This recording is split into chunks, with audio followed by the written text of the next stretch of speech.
আসসালামু আলাইকুম। অনেক দিন পর ফিরে আসলাম। আশা করছি সবাই আল্লাহর রহমতে ভালো আছেন।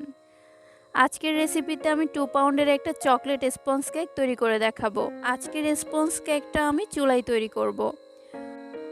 ওভেন ছাড়া চুলায় কিভাবে পারফেক্ট স্পঞ্জ কেক তৈরি করবেন সকল টিপস আজকের এই ভিডিওতে পেয়ে যাবেন। আজকের এই ভিডিওতে প্রত্যেকটা টিপস ফলো করলে ইনশাল্লাহ আপনাদের কেক একদম পারফেক্ট হবে। এছাড়াও আজকের এই চকলেট কেকটা আমি চকলেট ক্রিম দিয়ে ডেকোরেশন করে দেখাবো। কেক তৈরি করতে সবার প্রথমে আমি যে কাজটা করি সকল শুকনো উপকরণ একসাথে রেডি করে রাখা। আমি যে পরিমাণে নিচ্ছি এই পরিমাণে আপনারা 2 পাউন্ডের কেক তৈরি করতে পারবেন। নিয়ে নিচ্ছি 1 কাপ ময়দা। ময়দাটা আমি কাপের কি পরিমাণে নিয়েছি একদম লেবেল করে আপনারা দেখতে পাচ্ছেন। আর এখানে আমি 2 টেবিল চামচ কোকো পাউডার মেপে নিয়েছি। তারপর দিয়ে দিচ্ছি 1 টেবিল চামচ কর্নফ্লাওয়ার, 1 চা চামচ বেকিং পাউডার, হাফ চা চামচ বেকিং সোডা। তবে চকলেট কেকে কর্নফ্লাওয়ার ব্যবহার না করলেও চলে, চাইলে আপনারা স্কিপ করতে পারেন। এখন এই শুকনো উপকরণগুলো আমি চেলে নিব 2 থেকে 3 বার। আমি ক্যামেরার সামনে একবার চেলে নিচ্ছি, পরবর্তীতে আমি আরও 2 বার চেলে নিব। এই কাজটা অবশ্যই করবেন, তাহলে কেক অনেক সফট হবে।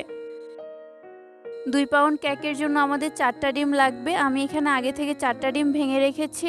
ডিম ফ্রিজে থাকলে অবশ্যই 1 ঘন্টা আগে বের করে রাখবেন। আজকের কেকটাতে আমি ডিমের সাদা অংশ আলাদাভাবে ফোম করে নিব, তাই ডিমের কুসুমটা আলাদা করে নিচ্ছি। এখন আমি একটা ইলেকট্রিক বিটার দিয়ে ডিমের ফোমটা 1 থেকে 1.5 মিনিট বিট করে নিব। ডিমের ফোম করার সময় বিটারের স্পিড হাইতে রাখতে যাবেন না, সবসময় নর্মালে রেখেই করবেন। প্রথমে আমি লো স্পিডে 1.5 মিনিটের মতো বিট করে নিচ্ছি। 1.5 মিনিট বিট করার পর ডিমটা এরকম ফোম হতে শুরু করবে। এই পর্যায়ে আমি এখন চিনি দিয়ে দিব। এখানে আমি যে পরিমাণ ময়দা নিয়ে নিয়েছি ঠিক সেই পরিমাণ চিনি নিয়েছি। চিনিটাকে আমি 1 মিনিট গ্রাইন্ডারে গুঁড়ো করে নিয়েছি। এভাবে গুঁড়ো করে চিনি ব্যবহার করলে খুব ভালোভাবে চিনিটা গলে যায়। গ্রাইন্ডারে গুঁড়ো করার পর চিনির পরিমাণটা এভাবে কিছুটা বেড়ে যায়। এখন আমি অল্প অল্প চিনি দিয়ে দিব আর মিডিয়াম স্পিডে বিট করে নিব। চিনি সবগুলো একসাথে দিতে যাবেন না, আমি 5 থেকে 6 বারে ব্যবহার করেছি। বিট করতে করতে দেখবেন ডিমের ফোমটা অনেকটা ঘন হয়ে এসেছে। বিট করতে করতে আপনাদের কাছে একটা রিকোয়েস্ট, যারা আমার চ্যানেলে আজকে নতুন এসেছেন, আমার রেসিপিগুলো ভালো লাগলে প্লিজ চ্যানেল সাবস্ক্রাইব করে পাশে থাকবেন। আর যারা অলরেডি আমার চ্যানেলটা সাবস্ক্রাইব করেছেন তাদেরকে অনেক অনেক ধন্যবাদ। ডিমের ফোম আমার রেডি করা হয়ে গেছে। দেখতে পাচ্ছেন বিটারের কাটা থেকে কিন্তু ফোম পড়ে যাচ্ছে না, তখন বুঝতে পারবেন যে ফোমটা রেডি হয়ে গেছে।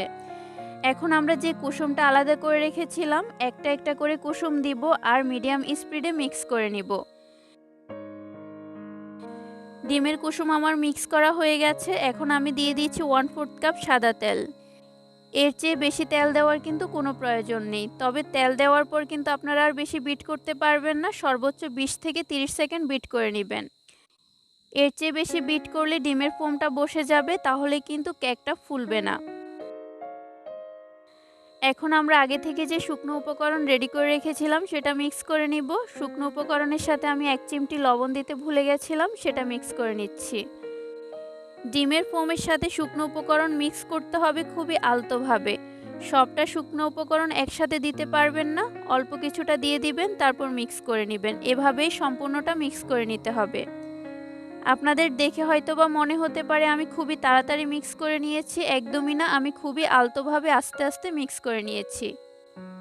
এছাড়া যেদিক থেকে মেশানো শুরু করবেন সেদিক থেকেই মেশাবেন, উল্টাপাল্টা একবার এদিক একবার ওদিক থেকে মেশাতে যাবেন না। সর্বোচ্চ চেষ্টা করবেন ডিমের ফোমটা যাতে কিছুতেই নষ্ট না হয়।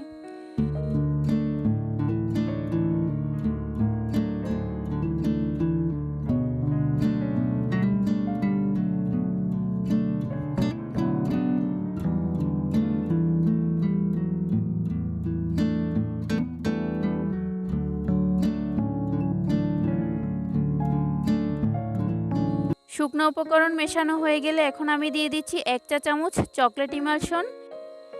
এই ইমালশনটা আমি 100 গ্রাম নিয়েছি 130 টাকা দিয়ে। আরও দিয়ে দিচ্ছি হাফ চা চামচ ভিনেগার অথবা সিরকা। এখন আবারও সবকিছু আমি খুব ভালোভাবে মিক্স করে নিচ্ছি।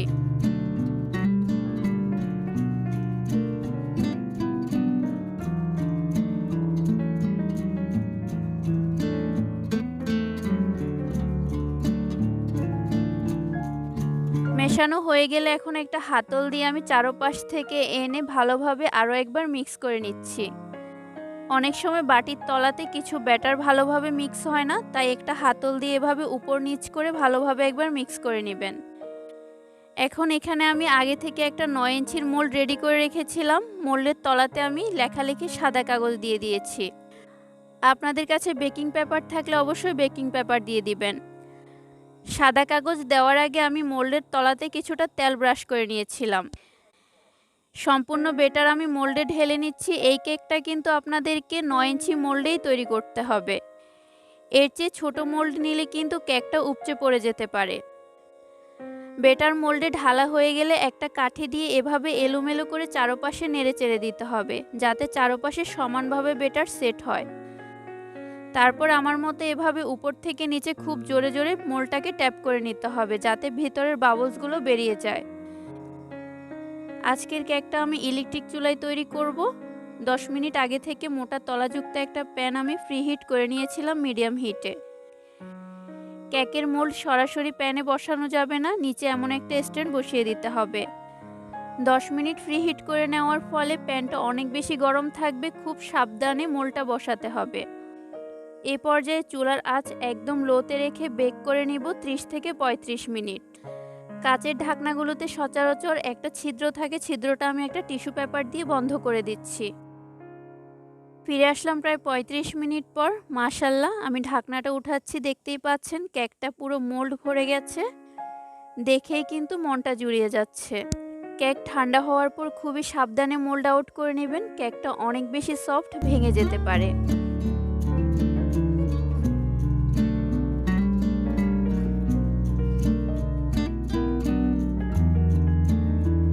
ফিরে আসলাম কেকটাকে মোল্ড আউট করে স্লাইস করার পর। কেক স্লাইস করাতে আমি খুব বেশি এক্সপার্ট না, হয়তো চেষ্টা করলে আপনারা আমার চেয়ে অনেক বেশি ভালো পারবেন, তাই সেটা আমি আপনাদেরকে আর দেখালাম না। কেকটাকে আমি দুটো ভাগে ভাগ করে নিয়েছি, তবে এই কেকটাকে আপনারা 4টা পর্যন্ত ভাগ করতে পারবেন। একটা কেকের স্লাইস আমি সাইডে রেখে দিচ্ছি। এক লেয়ারে এখন আমি দিয়ে দিচ্ছি সুগার সিরাপ। সুগার সিরাপটা কিভাবে তৈরি করবেন আমি মুখে বলে দিচ্ছি। যতটুকু পানি নেবেন ঠিক তার অর্ধেকটা চিনি নেবেন। আর এই স্পঞ্জ কেকে প্রতিটা লেয়ারে সুগার সিরাপ অবশ্যই দিতে হবে, তা না হলে কিন্তু খাওয়ার সময় কেক গলায় বেঁধে যাবে। সুগার সিরাপ দেওয়া হয়ে গেলে এখন আমি দিয়ে দিচ্ছি চকলেট ক্রিম। এই চকলেট ক্রিমটা আমি কিভাবে তৈরি করেছি এর পারফেক্ট রেসিপি আপনারা নেক্সট ভিডিওতে পেয়ে যাবেন। একটা প্যালেট নাইফ দিয়ে আমি সমানভাবে চারদিকে ক্রিম দিয়ে দিচ্ছি।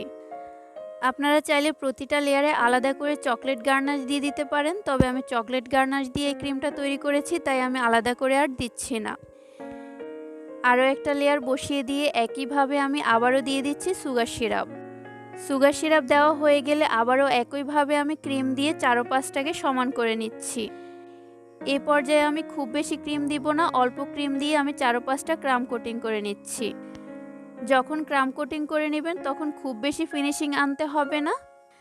যারা একদমই নতুন তারা আমার মতো অবশ্যই ক্রাম কোটিং করে নেবেন, তাহলে কেকের যে গুঁড়িটা উঠে আসে সেটা আর উঠে আসবে না। এখন এই অবস্থায় নর্মাল ফ্রিজে রেখে দিব 1 ঘন্টার জন্য। 1 ঘন্টা পর ফ্রিজ থেকে নামিয়ে কেকটাতে আমি আরও কিছুটা ক্রিম দিয়ে ফিনিশিং আনার চেষ্টা করেছি। আজকের এই কেকটা আমি ঘরে খাওয়ার জন্য তৈরি করছি, তাই খুব বেশি ফিনিশিং আনতে হবে না, তাই আপনাদেরকে আর দেখালাম না। যারা খুব বেশি ভালো ফিনিশিং আনতে পারেন না তারা আমার মতো এভাবে চারদিকে আর উপরে একটা ঝিকঝ্যাক ডিজাইন করে নিতে পারেন। এখন কেকের সাইডে আমি চকলেট গার্নাশ দিয়ে দিব। একটা পাইপিং ব্যাগে আমি চকলেট গার্নাশটা কুসুম গরম পানিতে করে নিয়েছি। যারা খুব বেশি ডিজাইন পারেন না এভাবে চকলেট গার্নাশ দিয়ে দিলেও কিন্তু খুব বেশি সুন্দর লাগে।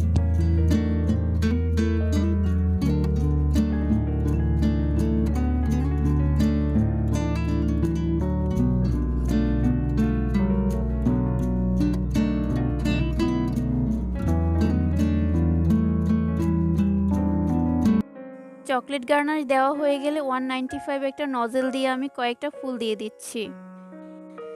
যারা প্রফেশনালি কাজ করবেন তারা ক্রিমটা কিছুটা নরম হয়ে গেলে ফ্রিজে রেখে সেট করে নেবেন। আমি ঘরে খাওয়ার জন্য করছি তাই সেটার প্রয়োজন মনে করিনি। এখন কেকের যে খালি জায়গাটা রয়ে গেছে এখানে আমি কিছু হোয়াইট সুগার বল দিয়ে দিচ্ছি। সুগার বল দেওয়ার পর কিন্তু কেকের চেহারাটাই পাল্টে যায়। ওভারঅল আজকের কেকটা কেমন লেগেছে অবশ্যই কমেন্ট বক্সে জানাবেন। আর কেক বানানোর পর অবশ্যই কমপক্ষে 10 ঘন্টা ফ্রিজে রেখে তারপর খাওয়ার চেষ্টা করবেন। ফ্রিজে বেশি সময় ধরে রাখলে কেকটা খেতে খুব বেশি টেস্টি লাগে। পরবর্তীতে আবারও হাজির হব নতুন কোনো সহজ রেসিপি নিয়ে। আজকের জন্য বিদায় নিচ্ছি। সবাই ভালো থাকবেন। আল্লাহ হাফেজ।